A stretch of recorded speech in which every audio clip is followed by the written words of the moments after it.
আমরা ভিডিও এডিটিংয়ের জন্য বিভিন্ন ধরনের থার্ড পার্টি অ্যাপসের সাহায্য নিয়ে থাকি, যেমন ইনশট, কাইনমাস্টার, ক্যাপকাট।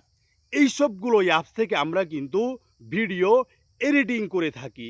আমরা ভিডিও এডিটিং করি ঠিক, কিন্তু আমরা কিন্তু একটা ভুল রেখে দিই। সেই ভুলটা কি, এই নিয়ে থাকছে আমার ভিডিও। তাই ভিডিওটা মোটেও স্ক্রল করা যাবে না, ভিডিওটা মোটেও স্কিপ করা যাবে না।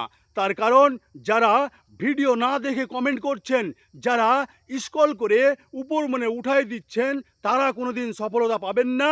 আর যাকে আপনি স্প্যাম করছেন, যার ভিডিও দেখছেন না, যার ভিডিও সামনে আসলে আপনি ধাক্কা মেরে উপরে উঠিয়ে দিচ্ছেন, তাকেও আপনি সফল হতে দিচ্ছেন না।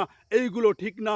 একজন প্রকৃত কন্টেন্ট ক্রিয়েটরের কাজ হলো সামনে আসা প্রত্যেকটা ভিডিও দেখা, এবং সেই ভিডিও যদি শিক্ষণীয় হয় তাহলে সেই ভিডিও দেখে একটা গঠনমূলক কমেন্ট করা। কিন্তু আমরা সেইগুলো করছি না।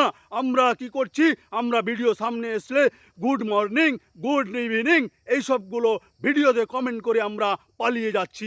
এইসব ভুলের কারণে আমরা কিন্তু সফলতা পাই না। যারা সামনে এগিয়ে যেতে চান তারা ভিডিও কখনো স্ক্রল করবেন না। এইটা হচ্ছে শিক্ষণীয় ভিডিও। পারলে আপনি সেভ করে রাখতে পারেন, এবং পারলে আপনি বন্ধু বান্ধবের মধ্যে শেয়ার করতে পারেন। তো আমরা কথা বাড়াবো না, আমরা চলে যাব সরাসরি মোবাইল স্ক্রিন রেকর্ডিংয়ে।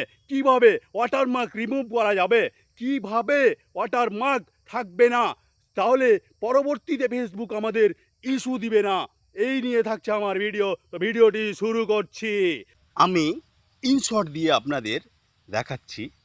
এই যে ইনশট অ্যাপটি আমার দেখছেন, এইখানে আমি ক্লিক করলাম। ক্লিক করে দেওয়ার পরে এই যে এখান থেকে তিনটা অপশান আসলো। প্রথমে যেটা আছে ভিডিও, আর এটা হচ্ছে ফটো। তো আমি একটা ভিডিও নিয়ে দেখাচ্ছি আপনাদের।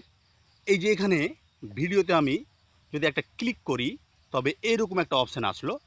এই যে এখানে দেখছেন নিউ প্লাসের মতো আইকন, এখানে একটা আমরা কি করব, ক্লিক করে দেব। আপনাদের দেখানোর জন্য একটা ভিডিও আমি এখান থেকে নিয়ে নিব। নিয়ে নেওয়ার পর এই যে নিচনে দেখছেন ডান দিকে রাইট মার্ক, এখানে আমরা একটা ক্লিক করে দেব।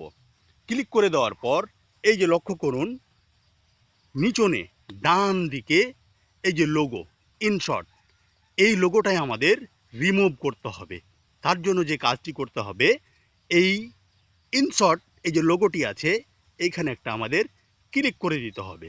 এই যে এখানে দেখছেন অ্যাড ফ্রি রিমুভ, এইখানে একটা অ্যাড দিবে, অ্যাডটা আমাদের দেখে নিতে হবে। তো এই জন্য আমাদের কি করতে হবে, এখানে ক্লিক করে দিতে হবে। ক্লিক করে দেওয়ার পরে একটু সময় নেবে, তারপরে কি হবে, এইটা ঠিক হয়ে যাবে। Add complete. এইবার এই যে উপরে দেখছেন কেঁচির মতো, এখানে ক্লিক করে এটাকে কি করতে হবে, কেটে দিতে হবে। কেটে দিলেই এই যে দেখুন এইখানে কিন্তু কোনো ওয়াটারমার্ক নেই। এইভাবে আমরা ওয়াটারমার্ক রিমুভ করে নেব। তো এই ছিল আমার ভিডিও। ভিডিও থেকে যদি কিছু উপকৃত হয়ে থাকেন, কিছু শিখে থাকেন, তাহলে ভিডিওটা বন্ধু বান্ধবের মধ্যে একটু ছড়িয়ে দিবেন। তো এই থেকে আমার ভিডিওটি শেষ করলাম। টাটা।